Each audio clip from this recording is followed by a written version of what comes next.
So yeah, morning. How Good you morning. doing? Welcome back, ladies and gentlemen, to another exciting episode of the Jade Mechanic Podcast. We're sitting here at SEMA Apex 2025, and I'm sitting with a good friend of mine, Sunny Massera? Massera. Massera, yeah. Yeah. Yeah, Good morning, Sunny. How's it going, bro? It's good. I had to make my way here pretty quickly. I woke Yeah. up a little bit late, nice fun night.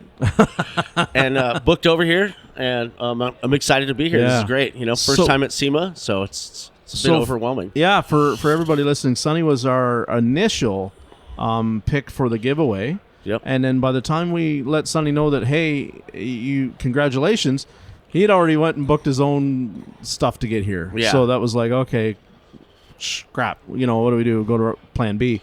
And plan B fell through. So, you're here. Yep. And this is your first time? First time. I was determined to get here one way or another. Yeah. My boss said he was going to bring the whole crew, but he kind of changed his mind, which is Right. understandable. It's kind of expensive to bring 10 guys Yeah. to SEMA to Vegas.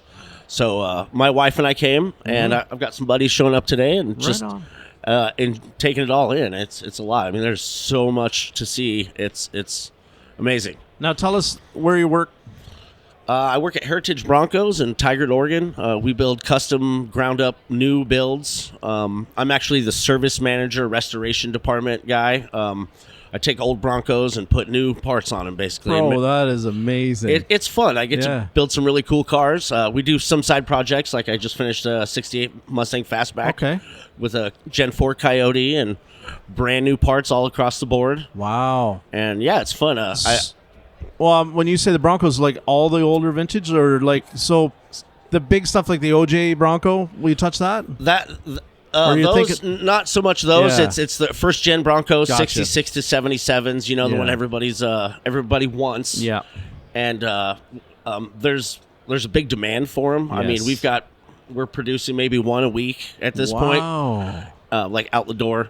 The last couple days of it are like quality control, and I have a lot to do with that, just making sure it's assembled correctly and it drives correctly, and and shake them out. So every day I get to go drive around for a couple hours, sometimes in a brand new Bronco. That's not a bad gig. It's not a bad gig. I mean, get to hop in a brand new fully leather Coyote swapped Bronco and just go drive it around. Now, so for the like, is there repo tubs and bodies? And, oh yeah, you can buy every thing. part brand new for those things. I mean, from the axles all the way. We use Kinser chassis right now, and they're a great product. Yep. We get them fully built. All the suspension's already in it. Depending on if they want a 4-link or they want standard springs, or there's different combinations. It's building this is like they used to back in the day, where you could order the vehicle exactly how you want. You want this color interior, this color stitching, this steering wheel, this many speakers. So each one's a little unique. Now, these customers, I want to think that if you're going to go, and again, we don't have to talk pricing, but if you buy one of them, I don't think they're using as a trail rig per se. No. Yeah, I have built a few trail rig trucks, right. but and they're basically built the same. Yeah.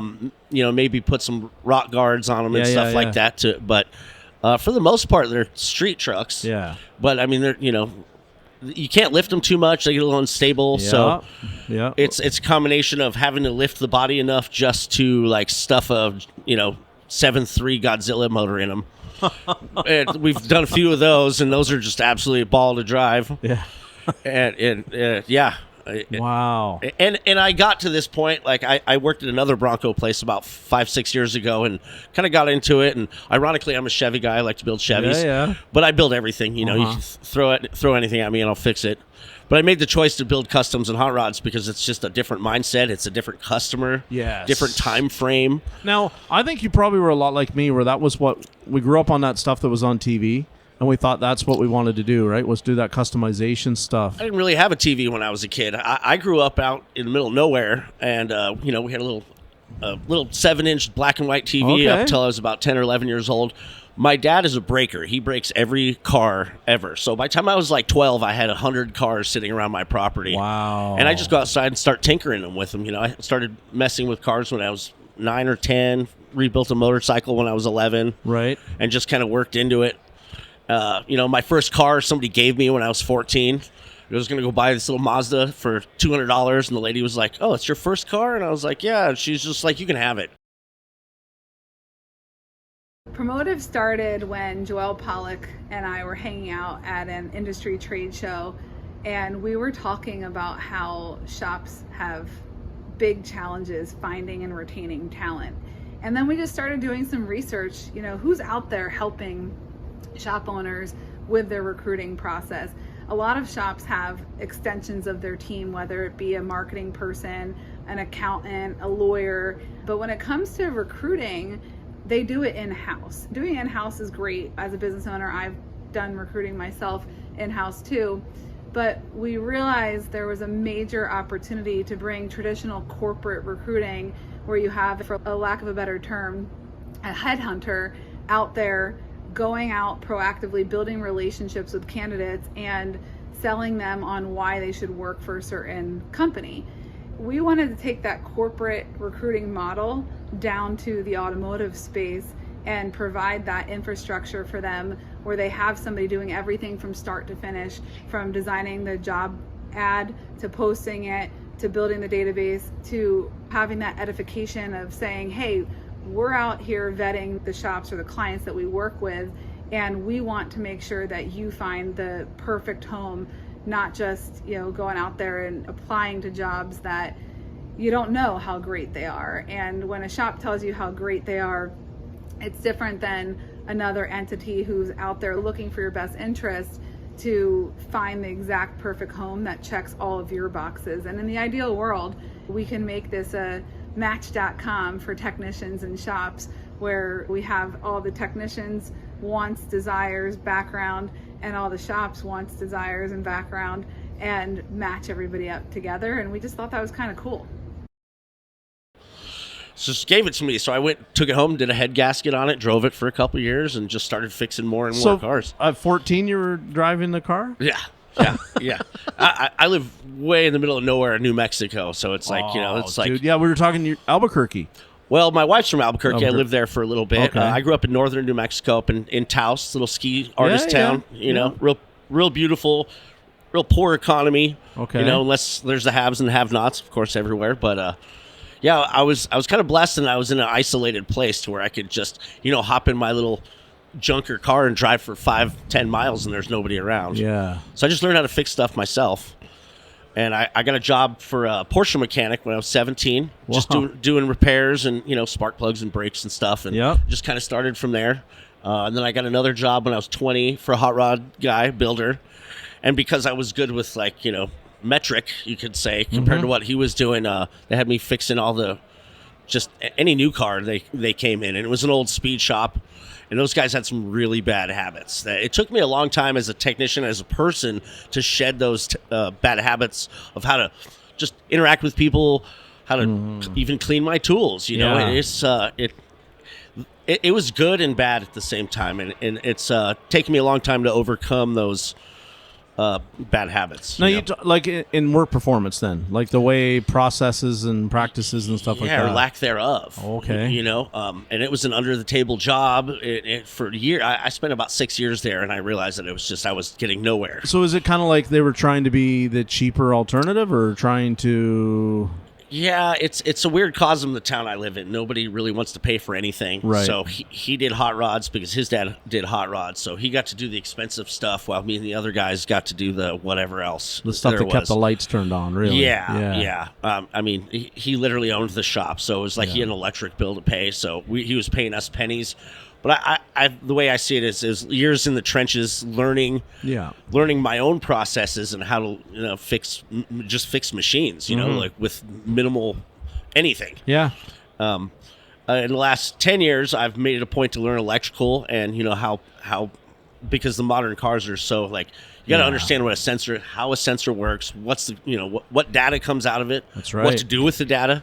Yeah. I mean, I couldn't wire a car 6 years ago. Now I can build a full harness, and terminate everything and understand what it does and troubleshoot it after. Troubleshoot it out. Yeah. That's cool, man. It's so. I think sometimes we forget the going back to because the passion for a lot of us, like I was talking yesterday, right, it was what we kind of grew up on. Like I was a Hot Rod magazine kind of kid, right? Yeah. Like I always was reading Hot Rod. Yeah. And I always wanted to be at SEMA. I always wanted to. know how Boyd Coddington did this or Chip Foose did that or something like that. And it was like, and then Jesse James and that shop dynamic. I'm not a motorcycle guy, but I'm like, well, he's got some pretty cool stuff going on in his shop, well, I appreciate the craftsmanship and the art of it and the ingenuity that comes with building machines from ground up. But you see some of those guys and they go down that road of that's where the passion takes them. Yeah. And then they get into having to fix like a lot of the grocery getter kind of day-to-day mundane cars. Sure. And it puts that fire out for a lot of them, right? They get beat down by the industry, what it is. You know? Yeah, no, I've been there. I've been at jobs where like I really wanted to do it, but the circumstances, the customer base, the boss. I mean, I just switched jobs about not even 6 months ago. Most automotive conferences, unfortunately, only focus on one side of the shop. But Tectonic 2026, presented by TechMetric, is different. It's built for the whole shop. Owners, advisors, and technicians all have sessions designed for the work they actually do day to day. It's 3 days in Houston, packed with workshops, panels, and over 1,000 people from the industry are set to attend. And you don't need to be a TechMetric customer to qualify. Hit up the link in the show notes below and check out Tectonic 2026. Register now while you still can to get the early bird pricing. Guy I worked for is a good guy, but he didn't have a good culture. He wasn't really looking out for any of his guys. He's more of a user. But I don't really have anything against him except for the fact that he's just he didn't see it, Yeah. So was some of his business decisions kind of, you think, impacting the culture in the way that it had to be? Yeah. It's a complicated bag, working for somebody, but he would do right by the customers at his own expense, and then he wouldn't charge properly for his own or my work. I tell him, hey, I spent 10 hours doing this one thing on a 37 Plymouth. And he would, charge 2 or 3 hours, and that's just an insult to him. It's an insult to me, and I just, it wasn't worth doing. No, it wasn't worth doing. I mean, and then it's a culture thing too. Like, I'd rather work for somebody who appreciates me and leans on me to get things done that he needs done, and then reciprocates too. Yes. And so it's. You've worked for a lot of people. I've worked for a lot of people, and sometimes it fits. Most of the time, it doesn't fit. And I learned a long time ago, like a lot of what the culture that I found was I was responsible for a big part of it. Yeah, you know what I mean? In the sense of and it wasn't in any kind of leadership role, but it always goes back to that, that word of perspective. Yeah, I can wake up today and think, "Fuck, I got to go to this job again," or I can go, "Right on, man. I'm employed." Yeah, like we're not in the middle of a pandemic or something like that, and I can go to work and I can have some fun, learn some stuff, collect some money, and go home safe, sound, and do it again tomorrow. Yeah, and that was a lot. It took me a long time, a lot of maturity to realize that it's like, there's just some people you shouldn't work for, 100%. But there's also a lot of us that are not understanding why maybe the business does what it does, and then we think that it's like I'm being not treated correctly. And the reality is like, there's some truth to both sides. Yeah, but in order to get together, we have to get together to improve it. One person going by himself is not going to improve it. Yeah, it takes a team. And so I've actually had a few of my own shops. About 10 years ago, I opened a shop in Albuquerque. It was customs. I ended up doing a lot of just repair stuff because that's, it was a big glutted market. There's shops everywhere with a really low shop rate, and they did really poor work. But then there's other guys who had, they're super busy. They charge a lot. They put out good work. So I was stuck somewhere kind of in the middle, and I made a couple bad decisions with partners and people I wanted to work with, and coming to the realization I'm not a businessman. I never went to school for that. I went right from high school into working on cars straight. So and then I opened a shop a couple years ago with the pressure of a friend that I was building a truck for, and it turned into us not being friends because he pushed me into a situation I wasn't ready for. And I did okay, but it was just me by myself doing the whole thing. Yeah. And, it's really hard to do the work, sell the work, do the paperwork, and it's not for me. I've never understood that when people get into that partnership, right? Where and I've seen it where it's like, we're partners, but they're absentee. Yeah. And then it's like, well, and I, again, just going back to being, I'm a technician, it's simple math. Yeah. You're absentee, but I'm doing all of this. Oh, yeah. How's the pay breakdown for the business, right? Then you look at it and you're like, I don't see the value of you, even though whatever you mean, you might be 50-50 in. Yeah. Investment-wise, we're not doing 50-50 workload. No. Yeah. And then it's like, what should be your take? And that's always something that when I would talk to guys and like, yeah, I had a partner, I heed the warnings from a lot of people now, and they say, if you can't do it on your own, don't do it without, If you don't have it's not necessarily the financials behind you, but there's so many pieces in place that have to work. And yeah, you got to have a little bit of cash stacked up to start your own shop. There's just so many hidden things that I wasn't even aware of. I mean, just listening to your podcast and Lucas and David's podcast, I just opened my mind. I'm like, I'm glad I closed my business because it was just too much, and I was stressed about it. I didn't want to be there, even though I've got a blown big block Camaro and a 57 Chevy sitting there waiting for me to work on it, or like put an engine in an OJ Bronco or whatever. Yeah. It kind of saps your soul for it. You don't want to do it even though it's yours. And that makes it worse too because I own it but I can't. And so tell me the customer, how do I call it? The custom customer. Like, I want to feel that there's a lot of, like, we talk all the time about the Google reviews and liability of all this and, your reputation and all that kind of stuff. Yeah. I have to think when those people, like, are taking that much money and giving it to you to build them something that they have envisioned in their mind. Yeah. Like, the pressure becomes even worse than just doing one brake job for Mrs. Smith. It is. The pressure becomes like, paying me what, $100,000 for this turnkey on the low end. Yeah, you know what I mean. But like, there's a higher expectation, which pushes me to do better myself. Because I know there's a higher expectation, and I want to bring that value of my skill set and my passion and to give them what they want. Yeah. Also, while being respected for the way I do it. And it's a different thing, I didn't like the stress of just working on people's regular cars because then it's a tool, and I appreciate that and I understand that. Yep. But when it's somebody's toy, it's like it's a piece of art. They don't want to, they'd rather hang it on the wall and drive it once a year than it's a status symbol. And that's fine. That's what they want out of their car. I'm just happy that I'm able to get my skill set to the point where I can deliver that for them. Yeah. The thing that always made me shy away was those people that are paying that kind of money. They have, like, even though they're one person, sometimes the influence that they wield is the equivalent to 10 people or 100 people, right? So you can drop up that one job, mess it up, whatever. They're not happy about the color or whatever. You know what I mean? It happens, right? Yeah. They're not happy about the budget at the end or the time frame. Yeah. And they can really let a lot of more people know than Mrs. Smith's brake job that had to come back because, we pad slapped it at her request and then it came back with a squeak and we had to go in and do rotors or something like that. You know? Yeah. Yeah, well, that's the power of influence, right? So the status symbol thing, like when they come to you and say, I want this.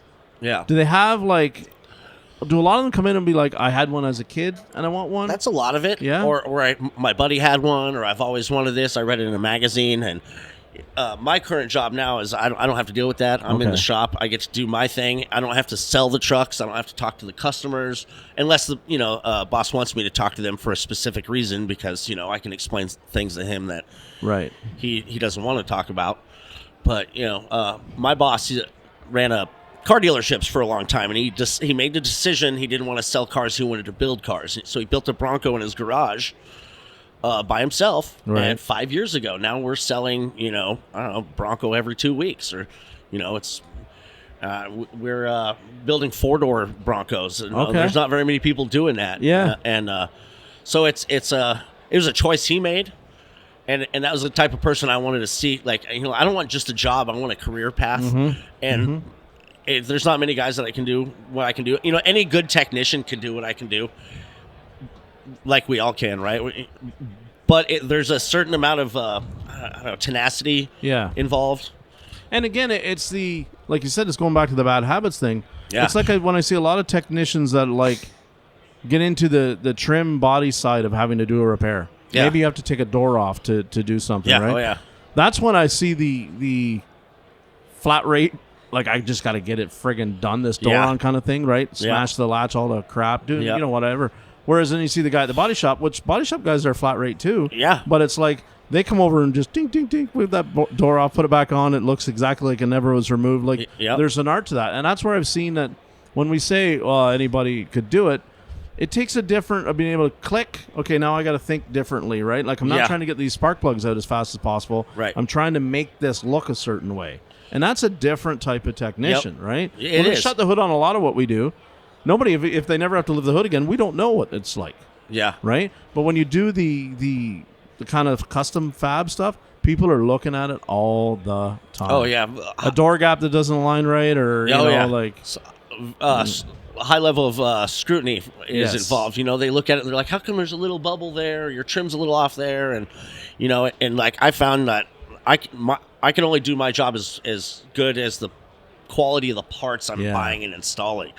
So, like, I just did a 68 Mustang. Most of the parts are Chinese. Yeah. And they just don't fit right. It takes hours to make this little thing work or massage it into place, and nothing ever fits. You could take 3 Broncos that are exactly the same truck, the same exact parts. None of the parts fit the same. Yeah. And it's just, so it's, that and part of it's, I slowed myself down, too. Like, I can't do flat rate. I don't want to hurt myself, like, just trying to push to get these cars out, whereas custom is, I'm allowed to take the time to make sure it's exactly right before I can say, okay, it's done. Well, I'm happy with it. And when I'm done with the car or a vehicle that I say, hey, I'm done. I sign off on it. They don't even question it. They're like, cool. But I always have, we have, multiple guys doing quality control just because you can't see everything. Yeah. There's some guys out there that really do have that eye, but most people don't. It's better to have 2 people, 3 people look at it, drive it.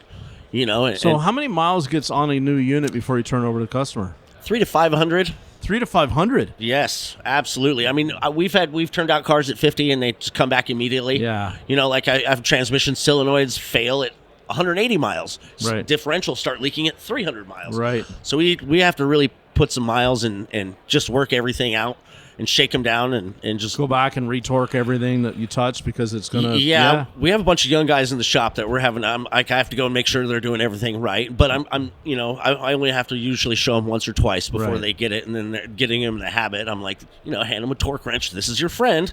This is what this is torqued. And when they make small mistakes, I explain. We go through the learning process of being like, this is how this is done, or what was your thought process to lead to this decision for you to do it this way, so what could we have done better? What's the young people's, like, do they get tripped out on the idea that they're working on something that is older than them, like the design of it, the throwback, whatever you want to call it, the vintage vibe? Like, do they get it? Like, they think they're cool, or they're just like, well, they do. They appreciate the uniqueness of it. I've ironically, I segued in I answered an ad on, I think it was Craigslist. Okay.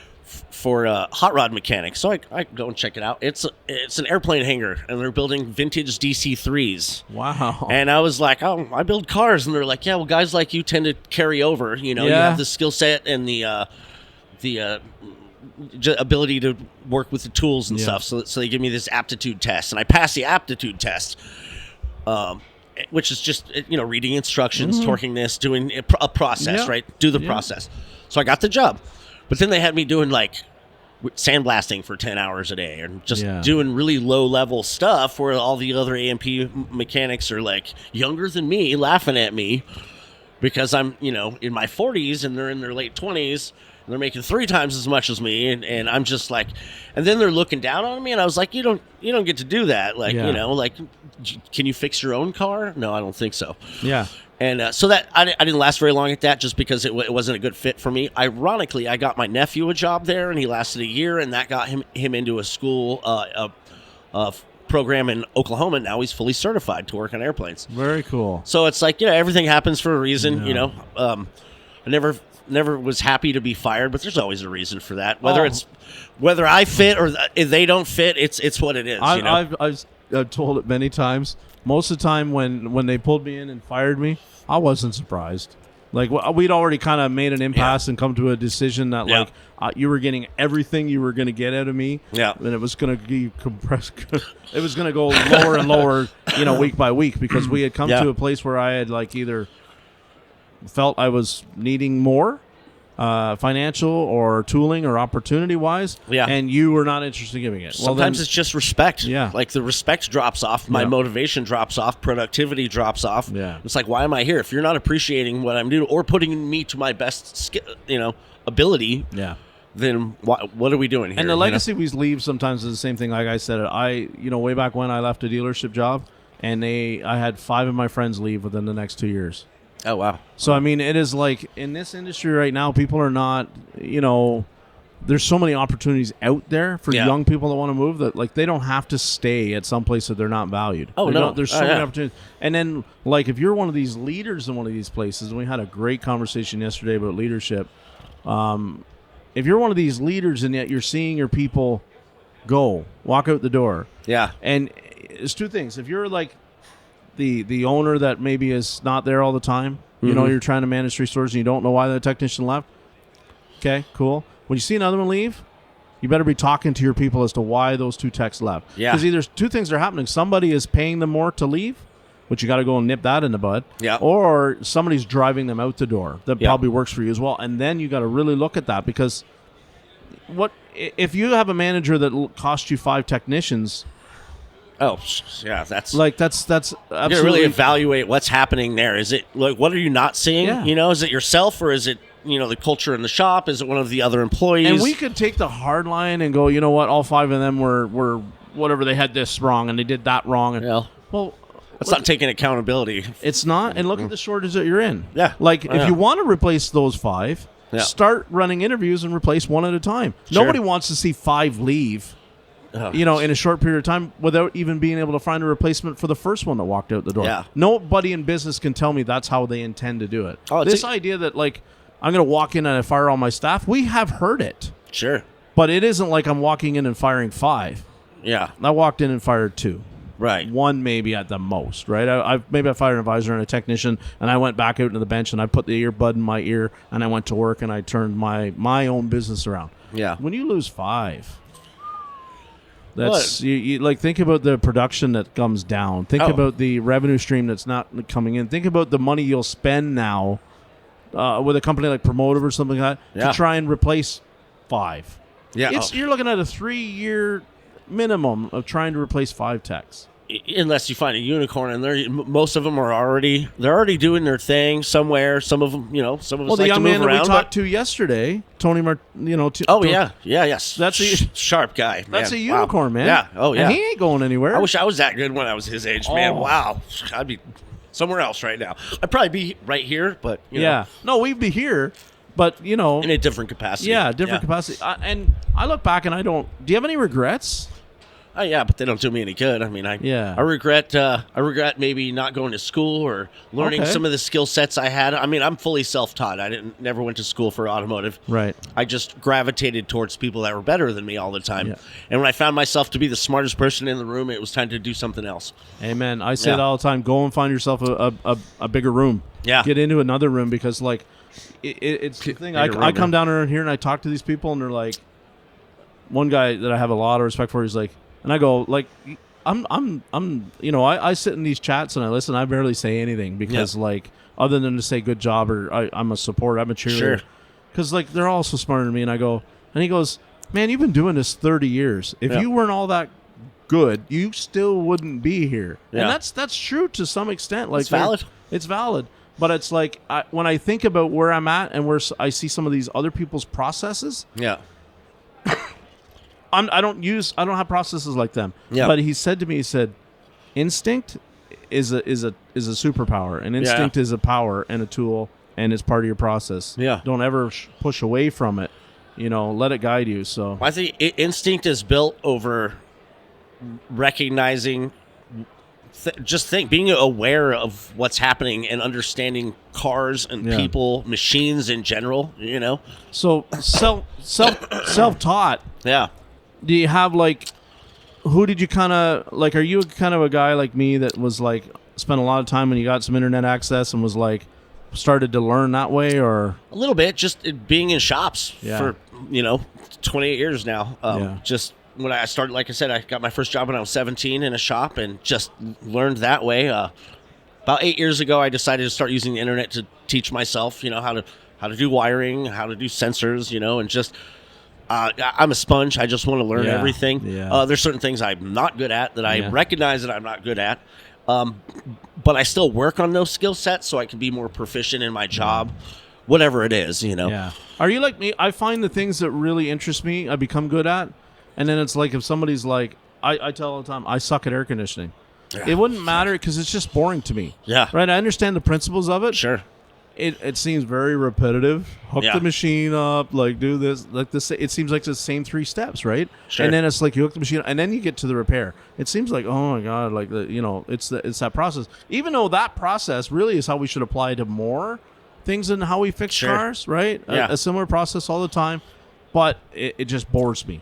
It bores me. There's no thrill there. So I know what I'm weak at is the stuff that just doesn't interest me, and then the stuff that I genuinely really gets under my skin, I'm not necessarily great at, right. but I enjoy the challenge of that versus any mentors in your career that were impactful, or did you kind of not have that either? No. Wow. Just dogged persistence to learn and figure things out. Like I just like to fix things, whether it's cars or a blender or like friendships. Yeah. Which those seem to be harder to fix than vehicle. At least the machine does what I tell it to. Friends. So people are a riddle, right? Like they're and again, like I've learned more and more, like you got to meet them where they are. You can't grab them and drag them up to where we are. It's perspective. Yes. You have to have a perspective of where somebody else is coming from. Well, what's their thought process? What's their emotional process on dealing with things, and not being judgmental over that, Like just because somebody's coming at me with whatever, it doesn't mean I have to fight with them about it or have a conflict. Maybe just take a step back and understand where they're coming from, and it's a lot easier to communicate.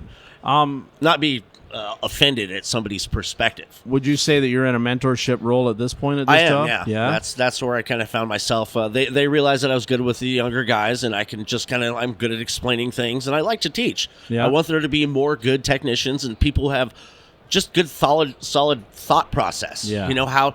How to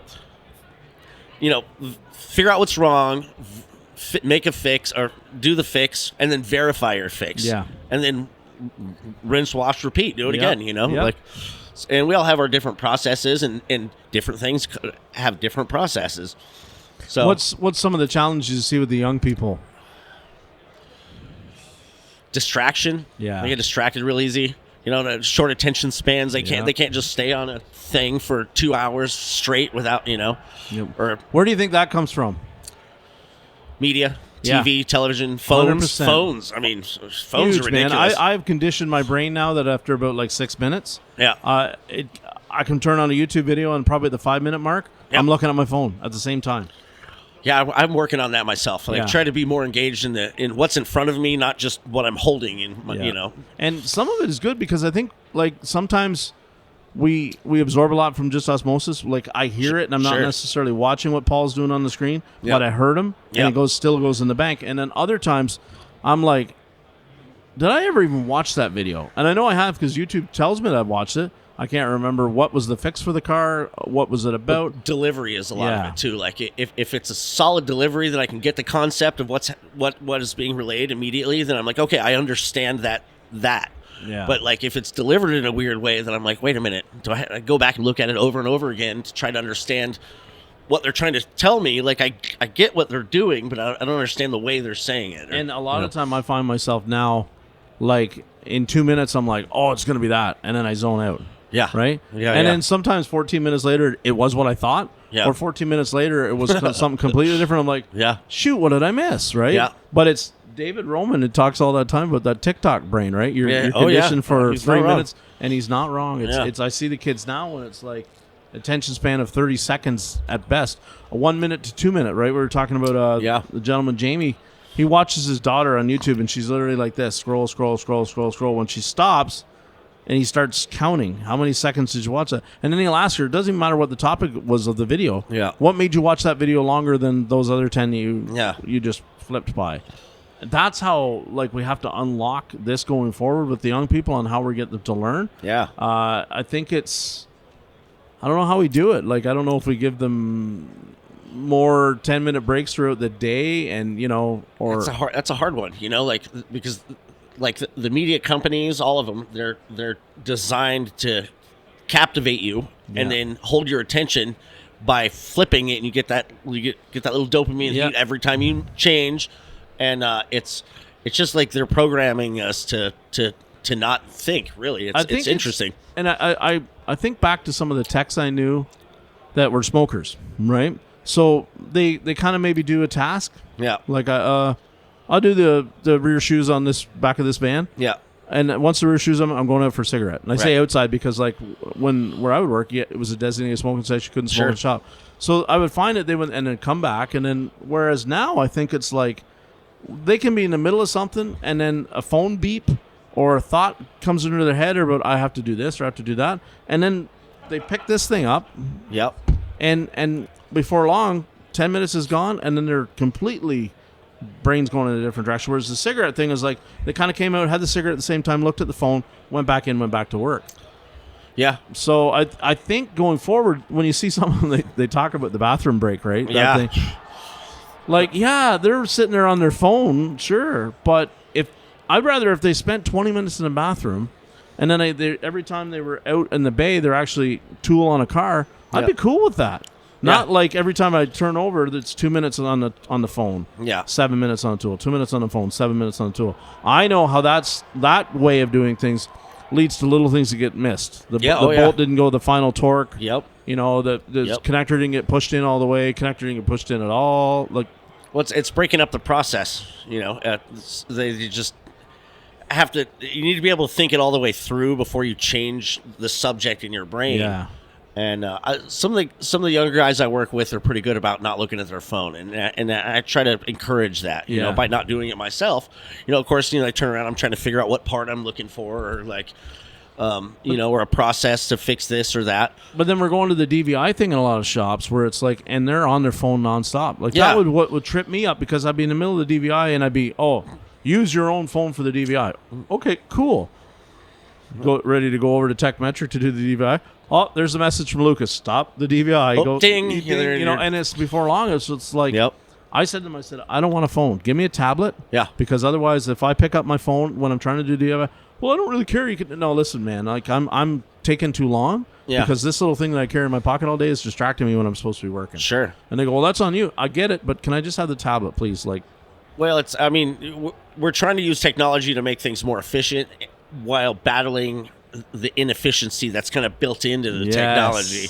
Great. So, like, having a phone while you're trying to do your DVI, which I've never had to do one myself, but we don't do that on old cars. No. But I should. Like, I do take videos of the trucks when they're done. Like, I've torqued all this, and like the door gap's right here, so I can send it to the customer so they know, progress reports and whatnot. But it's interesting to. Moving forward, learning how to take this technology and make it so we're actually getting better and we're more efficient, and we can have these processes set up that don't just distract us. And so that's a tough one. I don't see a clear path for that moving forward. Yeah. But, if we all work on it a little bit here and there, I think, and teach the young guys to not be distracted, and that their lives will be better if they have, if they get that, I'm sure you're like me, that dogged persistence. Like, when I get into a problem, I have to figure that problem out before I let it go. When I'm into something that's kicking my tail, I have to turn my phone off. You know what I mean? Like, just walk over to the laptop and look at the service data again. Like, I have to turn my phone off, because otherwise it's like, I'm going to tell myself, you deserve a break, you need a break. Go look at your phone for 10 minutes. And when I come back after 10 minutes, I don't feel like more refreshed, more invigorated. I feel I'm 10 minutes behind. Yeah, exactly. I just wasted 10 minutes, distracting myself. These units that you're building out kind of go in a different way. Tell me how, like, they're not born with a VIN number. So how do you make that work so that it's... we'll take old chassis that have VIN numbers. I mean, we'll buy literally a rolled, squished truck that's part of a frame with the VIN tag, with the title, and title it to a new truck. Wow. That's a lot of it, because what makes a truck usually is the VIN numbers, right. So there's a little gray area there, but for the most part, they're already previously titled vehicles. Okay. That already existed. So, but you're putting it on an aftermarket chassis to an aftermarket body tub to brand new bodies, brand new tubs, or frames, and then applying those VIN numbers. And it's in Oregon, it's where we're at. It's there's some kind of loophole there that we can take as long as it's got a piece of the original vehicle. It's technically a restoration. Even though maybe we're only using 4 inches of the frame that actually has the VIN number on it. Yeah. The rest of it's just rotten. We cut it out. Yeah. Put it on the truck. Wow. Yeah, it's pretty crazy. So you pull the dash out of put an OE dash in a brand new body, and if it's got the tag on it, you're perfectly good to go. They're on the glove box door. It's just a little tag. It's riveted in. I mean, it's crazy. Done that a lot. So we have people looking all over the country for Broncos in any condition. I mean, we'll take one that's completely rotten, right, and just use the VIN and part of the frame into the new truck. Yeah. So I see. Dennis Collins. I don't know if you know that name. No. Dennis Collins used to hang out with the guy from Gas Monkey Garage a lot, and Dennis Collins does. Aaron Kaufman. So Aaron Kaufman was the mechanic for Richard Rawlings. Yeah. But Dennis Collins is the one that you saw with he used to run a Jeep thing. He's a Jeep guy. Oh, yeah, okay. So you know the guy? He's got totally. Coffee, everything is coffee talk. Yeah, yeah. Well, he's now buying up a bunch of the old Broncos stuff, too, because known as a Jeep guy, right? He sees the trend of he had, I don't know, at some point 300 different CJs in his collection, going back. CJs just don't get the money Broncos get. And that's crazy to me. Yeah, me too. That's crazy to me. Broncos are just Ford Jeeps, really, in my brain. I just see a CJ that says Ford on it. And when I think about it, and again, I'm going to date myself, Daisy Duke from the Dukes of Hazzard drove a CJ. There's so many, I built lots of Jeeps, too, man. Yeah. Tons of Jeeps. Yeah. And, to me, once you build enough cars, they're all just kind of the same. It's this one's purple, that one's got this engine, that one's got those leaf wheels. Springs, this is the 4-link. Yeah, exactly. Yeah, that one's got the old original leaky piece of crap under the hood, and this one's got a brand new Hemi under it or something like that. That's the cool stuff for me. But Dennis was known for taking the old CJs and putting on that Holley Sniper EFI system. Tons of those. Yeah, tons of those. I'm. That's the fix for that old crappy carburetor. And yeah. That's not. Applying modern technology to these old vehicles is, part of a lot of my job actually. Just making them drive like a new car, which is hard to do when the thing's 60 years old. Yeah. I put Holley fuel injection on 50s Cadillacs and just run way better fuel economy, start right up. Things like that, and that's fun. I learned how to do that. Just out of necessity.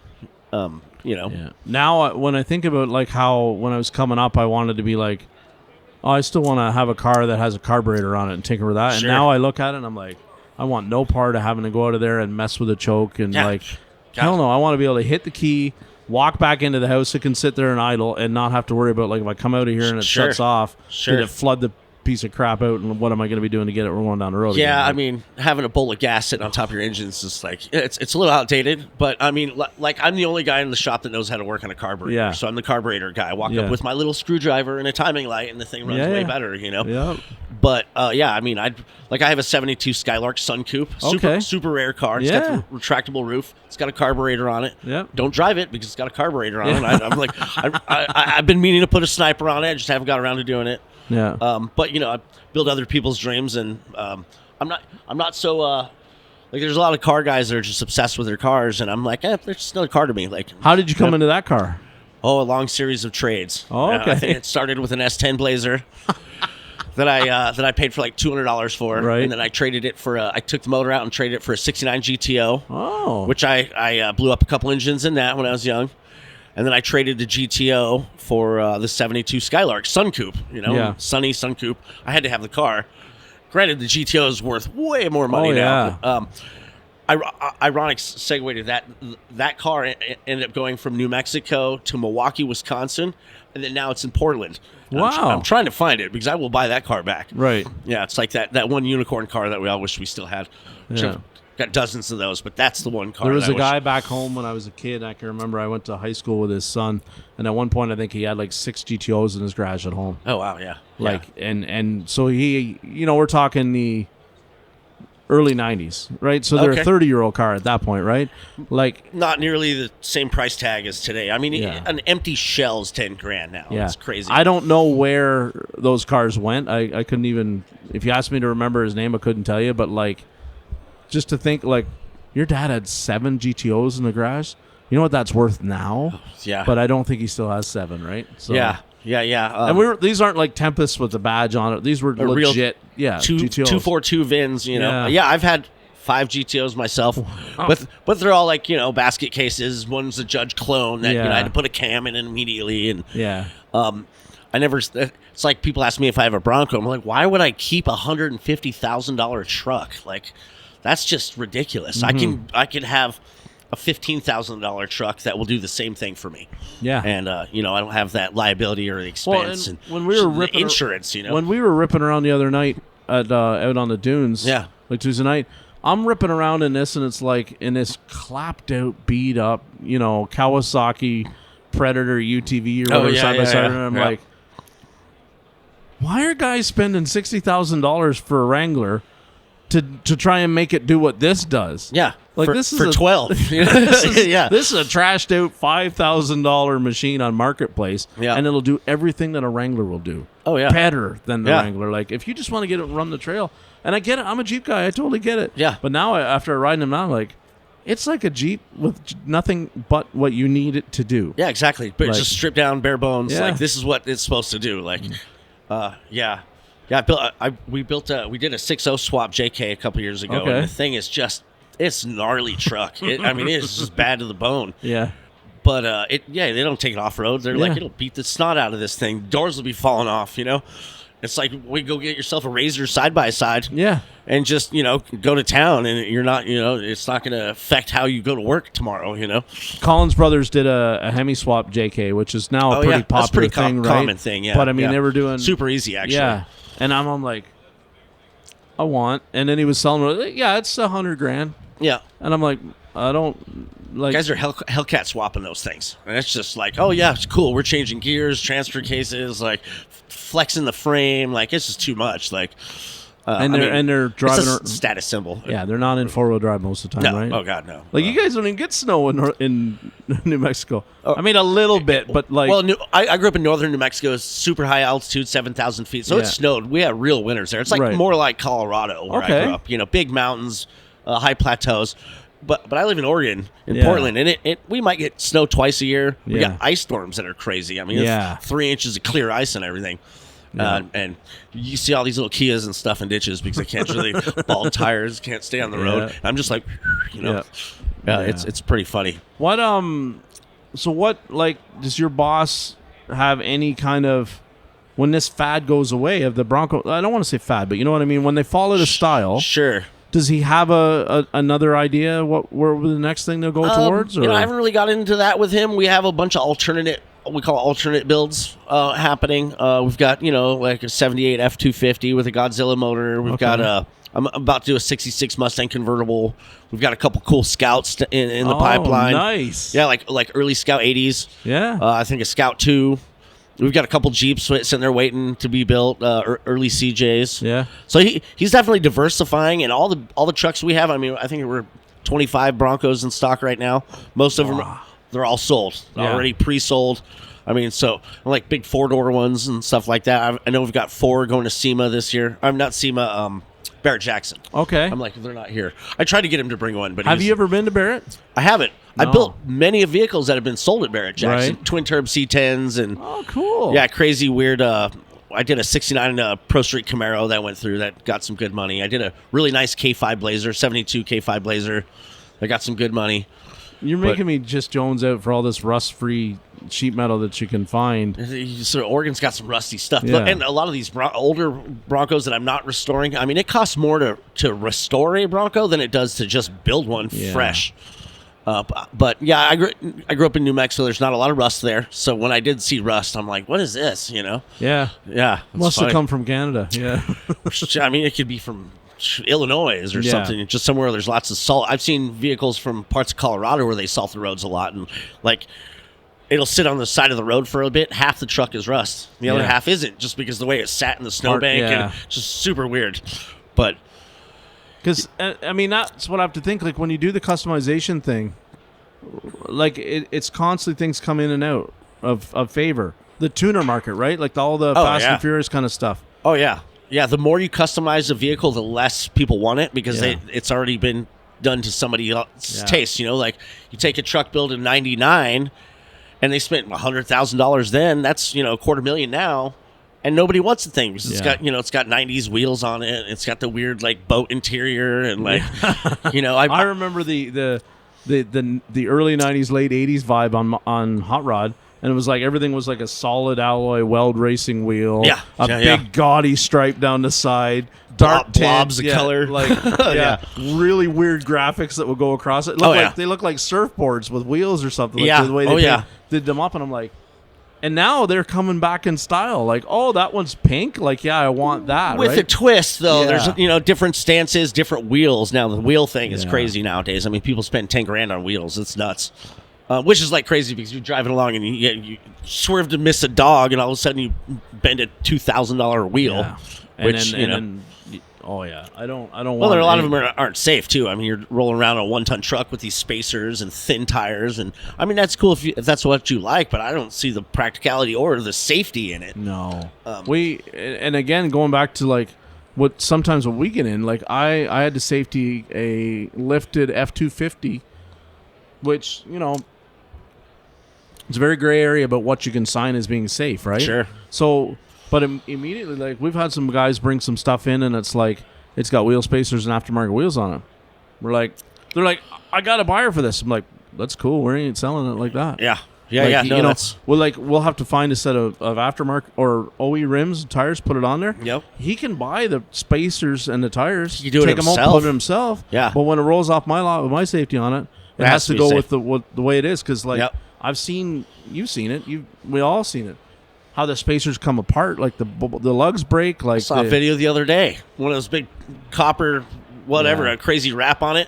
This guy had 12-inch spacers on it, and it just pulled the whole bearing apart. Yeah, just popped the bearing out. There's a customer that came in next door to the parts store where Ria's, and it's like, so he's got a tie rod off of a it's be like a 2001 Chevy truck. Yeah, 250, right? Yeah, he's got the tie rod and it's bent like a swizzle stick. And I'm like.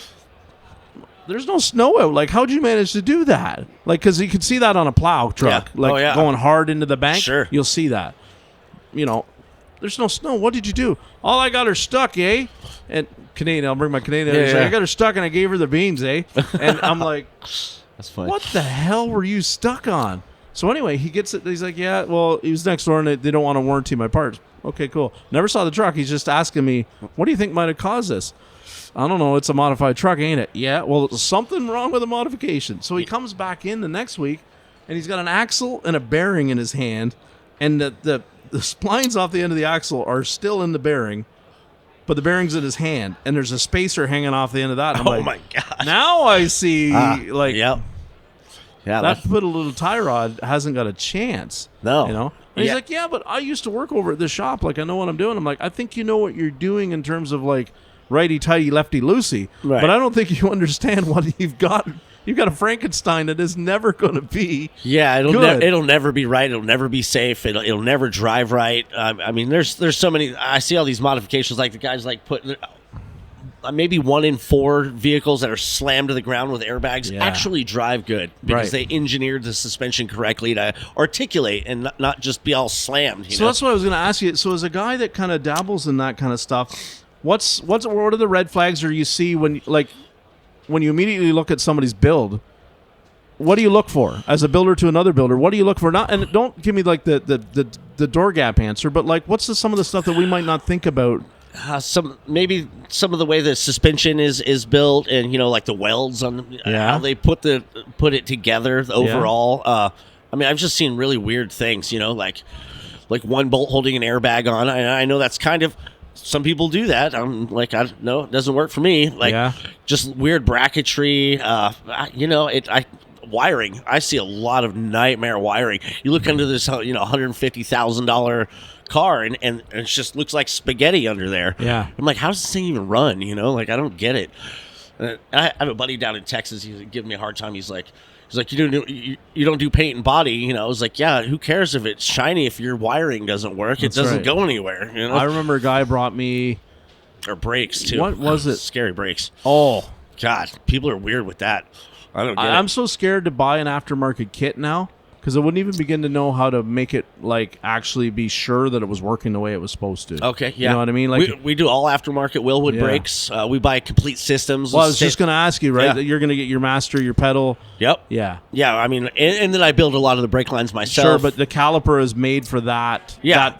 I'm thinking that volume coming from that master and that proportioning it's system. It's an engineered system. Yeah. We're not just throwing random parts together, you know, and disc brakes have different than drum brakes, and we just take all drum brakes and toss them. It used to scare me when I would see guys and they're like, "This is a Camaro," or it's a rat rod, you know, and it's got Camaro like a Ford 9-inch in the back end, sure, with somebody's brake conversion on for disc brake, and then we're running a Mustang 2 up front with some Mustang stuff, and I'm like, how are you ever getting the bias right with that? Like, that would just be... They make adjustable proportioning valve is one thing, and those are super cheap. But I've seen like 800 horse drag Camaros that have drum brakes. I'm like, what?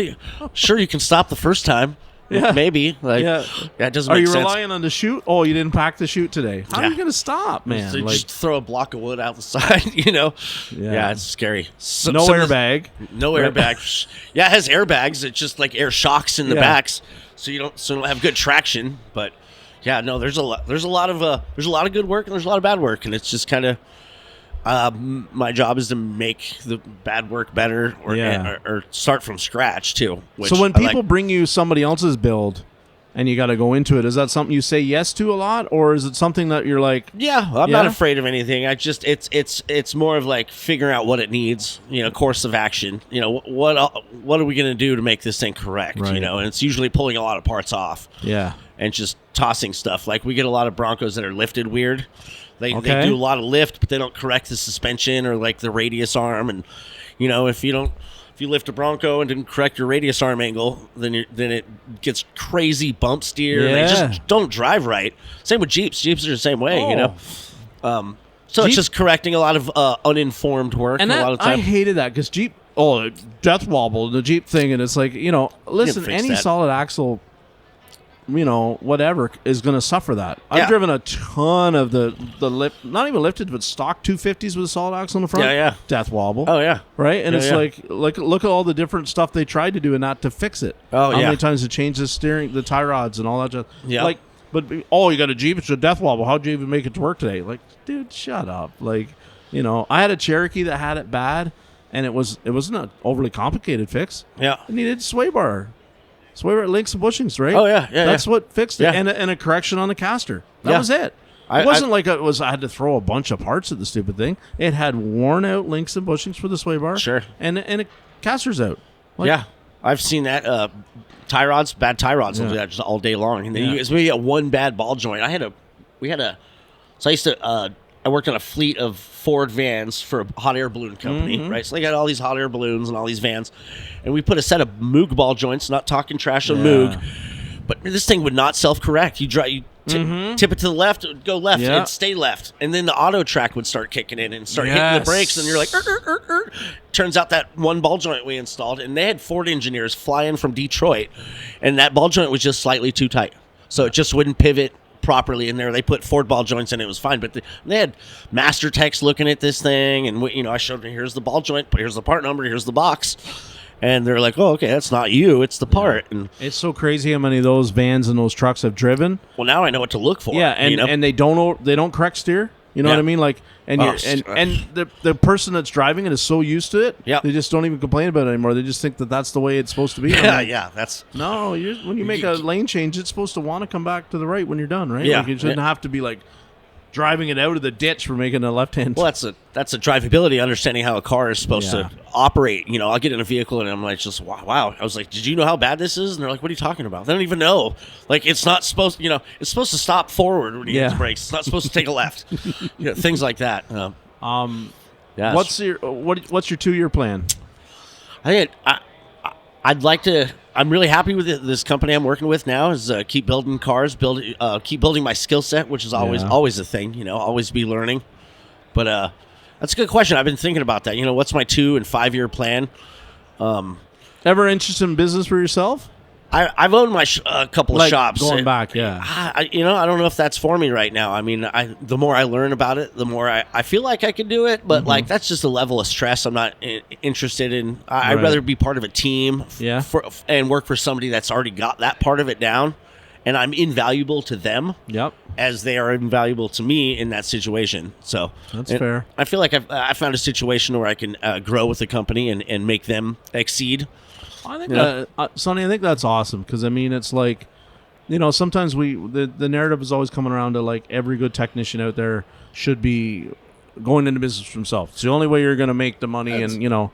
I think it's a person-to-person, you know, situation. Like, you know, if you don't want to be in business, just because you're a good technician doesn't mean you should be a businessman. That's right. And just because you're a good businessman doesn't mean you should own an auto shop. That's right. You know, there's so many factors, and everybody's different. Yeah. So it's kind of just like that, you know, doing the personal work to know what's best for you, your family, and the people around you.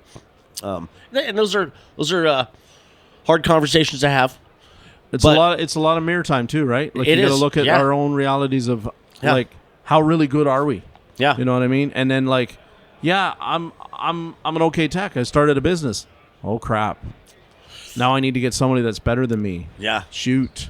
How do I even know what one of those looks like? Right. You know? Yeah. That's where I see this thing going. That's tough for a lot of people to have that conversation. And, you know, this platform is just about having conversations, man. That's all it is. It's great, man. As soon as I found it, I mean, I binge listened to you for like months, dude. It's great. Like every thank you. Every week, I'm absolutely stoked to listen to the conversation. I love getting to connect with people that like I would have never got to connect with. Sure.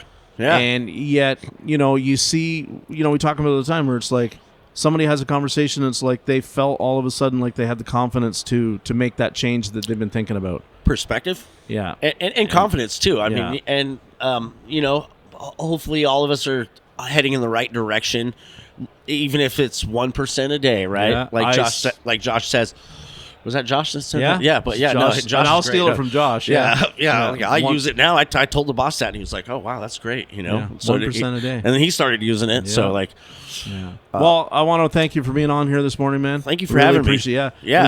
Thank you for all the support you've shown my podcast. Sure. And like, oh god, it's great. You know, yeah. Oh, I will continue to, and I look forward to the things that are going to happen, and I feel like I found a friend, my friend. Thank you, man. Yeah, absolutely. Likewise. So we'll enjoy SEMA. Yeah. Everybody, if you're walking around here and you're like, hey, I know that guy, come down and see me. Yeah. So, all right, everybody, Awesome. love you. We'll talk to you soon. Yeah, man. Bye.